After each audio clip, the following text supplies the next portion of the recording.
Hello everyone, I am Dr. Suman Ahuja, Assistant Professor, Kaya Chikitsa Department, Faculty of Ayurvedic Science. Today I will take topic Alzheimer disease. So Alzheimer disease is a very important disease nowadays. Alzheimer disease also known as senile dementia or the Alzheimer type or simply Alzheimer's. It is the most common form of dementia. This is incurable, degenerative terminal disease, and it was first described by a German psychiatrist and neuropathologist Alois Alzheimer, and on his name this disease is named as Alzheimer disease. This is slowly progressive disease of the brain that is characterized by impairment of memory and finally by disturbance in reasoning, planning, language and the perception of the things. Many scientists believe that Alzheimer disease is a result of increase in production of accumulation of a specific protein in the brain that leads to nerve cell death, and that protein is beta amyloid protein.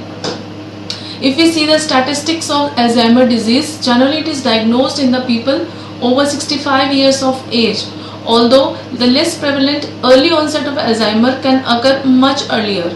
Means if it occurs earlier than 65 years of age, then it occurs very earlier in the lifetime. In 2006, there were 26.6 million sufferers worldwide from Alzheimer's disease, and this affects 1 in 85 people globally by 2050. If its statistics will increase by this pace, then globally by 2050 there will be 1 people affected from this disease among 85 people. If we see the symptoms of this disease, we can categorize it into early stage, moderate stage and the late stage. So early stage, it is considered in the duration period of 2 to 4 years. Then it is called as mild or early stage, and the symptoms involved are frequent recent memory loss, means memory loss of the recent activities, recent events which happened recently, particularly of recent conversation and events, repeated questions, some problems expressing and understanding language, writing and using objects become difficult, and the depression and apathy can occur. Because of loss of all these activities, patient can go into depression. Drastic personality changes may accompany functional decline. So because of this personality changes, there will be a functional decline. Need reminders for daily activities and difficulties with sequencing impact driving early in this stage. So with all these symptoms, we can assess the patient as a stage of, this is the early stage of Alzheimer disease. If we go into second stage, this is considered as middle or moderate stage, and the duration is 2 to 10 years, as in early stage duration was 2 to 4 years.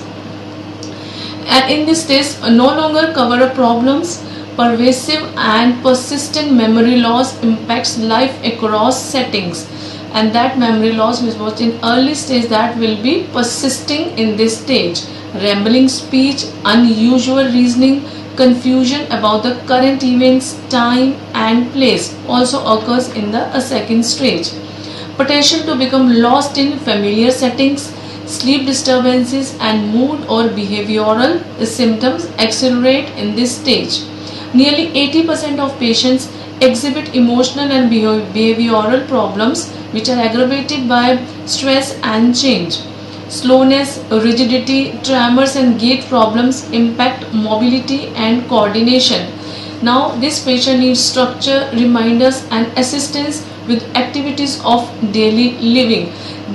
In second stage, patient needs an extra assistance. Now in moderate stage, there will be more increase in memory loss and confusion, problem in recognizing even family and near and dear close friends, inability to learn new things and difficulty in carrying out tasks that involve multiple steps, such as getting dressed. Patient finds difficulty in getting dressed up. and problems coping with the new situations, delusions and paranoia also occurs in this stage, and behavior will be impulsive. Patient gets aggravated in this stage. In moderate Alzheimer's disease, if we see, the damage occurs in areas of the brain that control language, reasoning, sensory processing and conscious thought. In the last stage, it is considered with the duration in 1 to 3 years, and it is a severe stage, confused about past and present. Patient is not aware of the space and time, whether this is a past event or this is a present event. Loss of recognition of familiar people and places, generally incapacitated with severe to total loss of verbal skills, unable to take care for self, false possible and immobility likely. There will be problems with like reflexes of swallowing, reflex of urination, so incontinence occurs and illness. Extreme problems with mood, behavioral problems, hallucination and delirium. Now in this stage, patient needs total support and care, and patient after this stage often die from infections or pneumonia.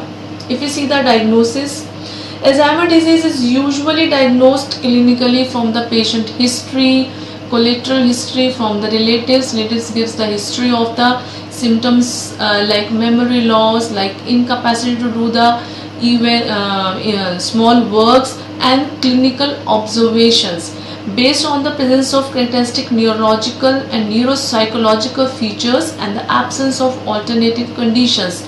The other conditions of dementia, the other conditions having all these symptoms should be ruled out, then we get the diagnosis of Alzheimer's disease. Now if we see the investigations, advanced medical imaging with CT or computed tomography or MRI, magnetic resonance imaging, and with single photon emission computed tomography or positron emission tomography can be used to help exclude other cerebral pathologies or subtypes of dementia. We have to rule out, we have to exclude all other possible pathologies of pathologies of dementia. Then we can reach up to the diagnosis of Alzheimer's disease. The diagnosis can be confirmed with very high accuracy post-mortem when brain material is available and can be examined histologically. If we see the causes of Alzheimer's disease, causes are not fully understood, but it is clear that it develops because of a complex series of events that take place in a brain over a long period of time, and it is likely that the causes include genetic, environmental and lifestyle factors. Some drug therapies propose that Alzheimer's disease is caused by reduced synthesis of neurotransmitter acetylcholine. Other cholinergic effects have also been proposed, for example, initiation of large-scale aggregation of amyloid leading to generalized neuroinflammation. So this is a generalized concept for the occurrence of Alzheimer's disease, that is deposition of amyloid in causing generalized neuroinflammation. Alzheimer's disease is characterized by a buildup of proteins in the brain. As I have said earlier, that is a buildup of protein like amyloid in the brain. So it cannot be measured in a living person. Extensive autopsy studies has revealed this phenomenon. The buildup manifests in two ways. How this can be built up, like in the form of plaques or tangles. Plaques are the deposit of protein beta amyloid that accumulates in the spaces between the nerve cells, and tangles in the deposit of the protein tau that accumulates inside the nerve cells. So these buildup of proteins can manifest in these two forms. If we see the neuropathology of the Alzheimer's disease, it is characterized by the loss of neurons and synapses in the cerebral cortex and certain subcortical regions, including degeneration in the temporal lobe and parietal lobe and parts of the frontal cortex, and cingulate gyrus. These all are the parts of the brain. So this loss result in the atrophy of all these regions. Both amyloid plaques and neurofibrillary triangles are clearly visible by the microscopy in the brain of those afflicted by Alzheimer's disease. Plaques are dense, mostly insoluble deposit of amyloid beta peptides and cellular material outside and around neurons. Tangles are aggregates of the microtubule associated protein tau and has become hyperphosphorylated and accumulate inside the cells themselves. This is all neuropathology. What happens in brain in the patients of Alzheimer's disease? Although many older individuals develop some plaques and tangles as a consequence of aging, the brain of Alzheimer's disease patients have a greater number of them in specific brain regions such as the temporal lobe. Medicines, if we see the treatment and the medicines which are being used in the patients of Alzheimer's disease to get the relief in symptoms of this disease, like in dementia, in memory loss, in initiation of activities.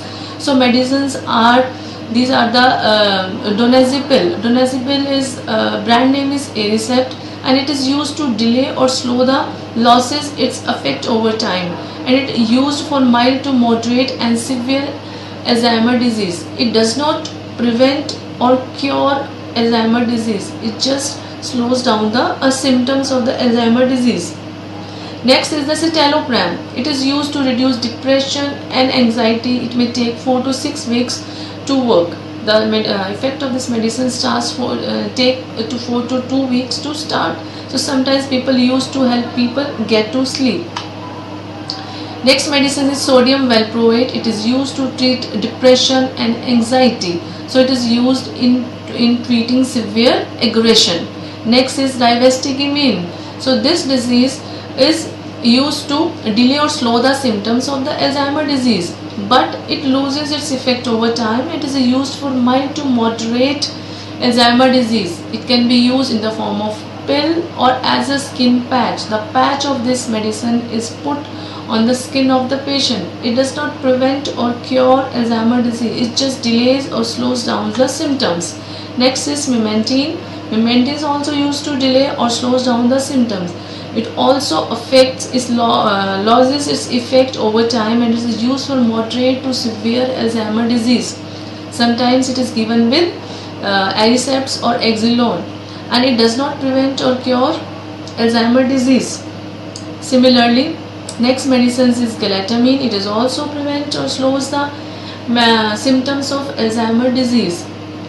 It is used in mild to moderate Alzheimer's disease, can be used in the pill form or as a skin patch, and it is also it doesn't prevent or cure Alzheimer's disease. Next medicine is sertraline. Sertraline is also useful. It is useful to reduce depression and anxiety, and it also takes 4 to 6 weeks to work, and it is used to help people get to sleep, like citalopram.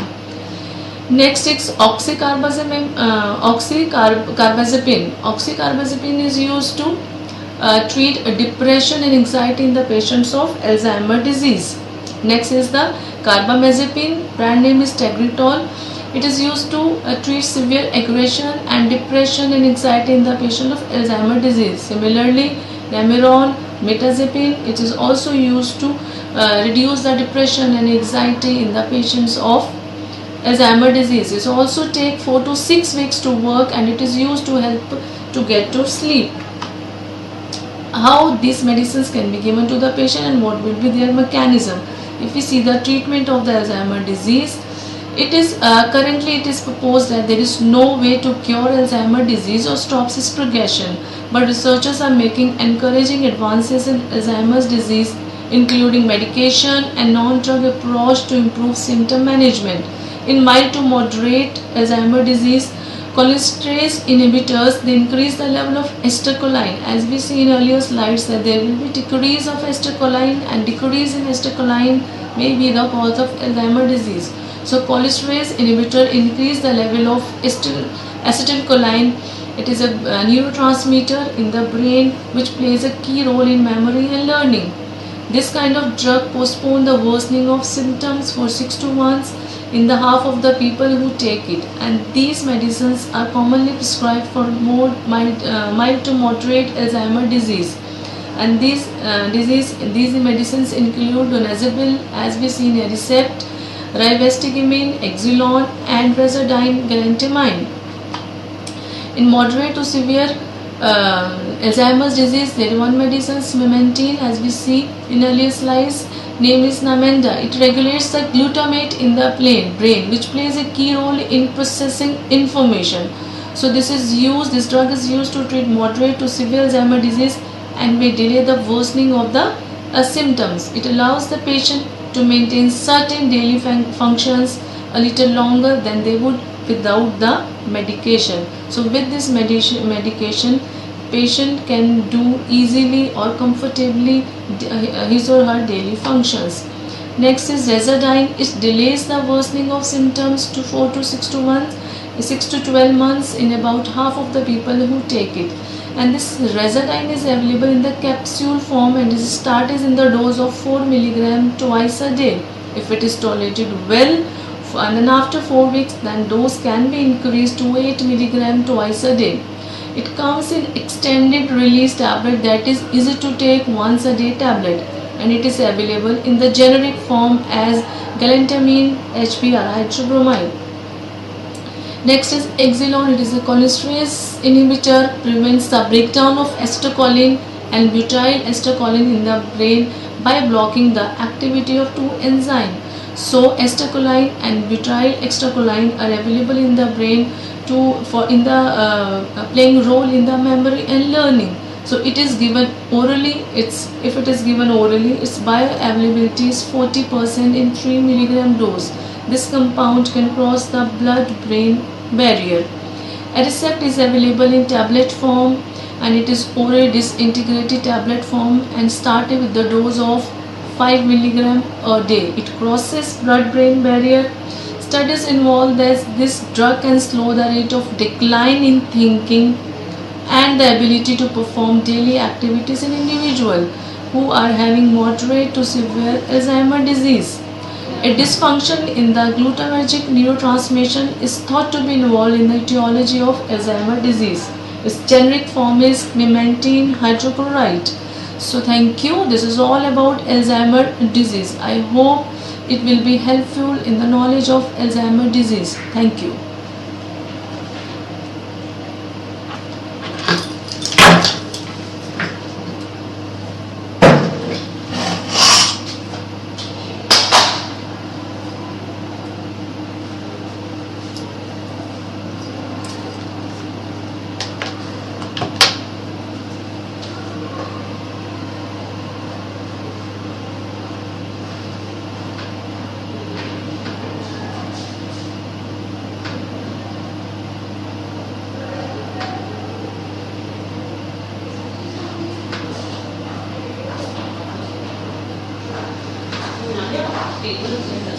इसके अंदर बैठते हैं बिल्कुल ऐसा तो ऐसा वो आपने फोल्डर की साइड में ऐसा भी पीपी चलेगी माइक लगा होगा तो पे कॉल माइक आप पढ़ते जाओ पीपी थोड़ा फोल्डर स्क्रीन करने की टेस्ट करो इन वायलिंग पे because for B.Ed में students की वायलिंग कोशिश करना कि वायलिंग एक लैंग्वेज पर अब अगर प्योर हिंदी मेरे बस की बात नहीं है, ठीक है? प्योर इंग्लिश बच्चों की बस